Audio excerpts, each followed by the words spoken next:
Anniversary ni Pedro at kanyang asawa kaya nagpasya silang mag-celebrate sa isang bar. Pagdating sa main entrance ay binati ng guard si Pedro. Sabi ng guard, "Welcome back, sir." Nagduda ang asawa at nagtanong, "Welcome back? Bakit parang kilala ka ng guard?" Sumagot si Pedro, "Ah, hindi honey. Baka ibang tao yung winelcome." Pumasok na yung mag-asawa sa bar. Pagkaupo sa table ay biglang lumapit ang waiter at nagtanong, "Yung dating order po ba, sir?"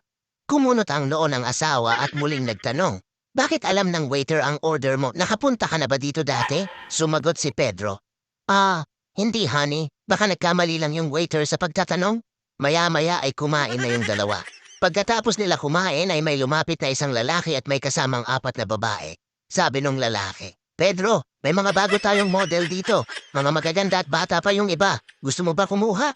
Biglang sumabog sa galit yung asawa dahil nalamang niloloko ito ni Pedro. Sinampal niya si Pedro at sabay nag-walk out palabas ng bar. Sinundan naman ito ni Pedro at sumakay silang dalawa sa taxi. Habang tahimik sa likod yung mag-asawa, ay biglang nagsalita yung driver ng taxi. Sabi ng driver, "Pedro, dun pa rin ba sa dating motel? Bakit mukhang unggoy yung babaeng nakuha mo?" Gago!